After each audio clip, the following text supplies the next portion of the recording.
Dinda never expected that her journey home that night would turn into the most terrifying experience of her life.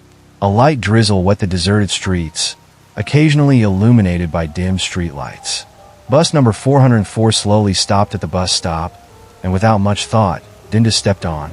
Nothing seemed unusual, just a few passengers sitting silently. However, as the journey continued, she began to realize something was not right. The air inside the bus grew colder, as if something was draining the warmth from her body. Dinda pulled her jacket tighter and tried to ignore the discomfort. She observed the other passengers. A frail old man with a worn-out hat, a mother with a pale-looking child, and a young man whose face was obscured by shadows. They all sat motionless, silent, like living statues trapped in their own world. As the bus passed through a dark tunnel, the lights inside began flickering. Dinda looked out the window, hoping to see the outside scenery, but all she saw was pitch darkness. Her heart started pounding faster. She glanced at the driver, a thin man with an expressionless face.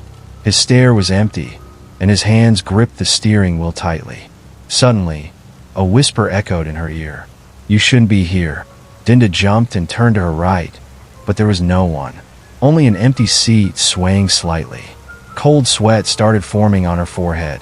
She tried to take out her phone, but the screen only displayed static, like a disrupted TV broadcast. Her heart pounded even harder. Then, something even more horrifying happened. The mother sitting in front suddenly turned to her with a stiff movement, and her face, God, her face was no longer human. Hollow black eyes without pupils, her mouth gaping wide, as if trapped in a silent scream. The child beside her slowly turned too, his face becoming void of expression, his skin turning deathly pale. Dinda screamed, but her voice seemed swallowed by the void.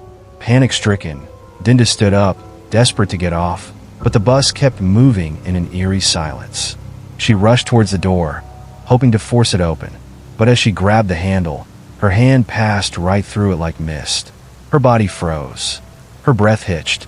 She turned to look at her reflection in the window, but what she saw was not her own face, but that of a pale woman with hollow eyes and a sinister smile. Slowly, buried memories began to surface. That night, heavy rain, slippery roads, and the blaring sound of a horn. The bus on Route 404 never reached its destination. It had plunged into a ravine years ago. And Dinda? She was one of its passengers.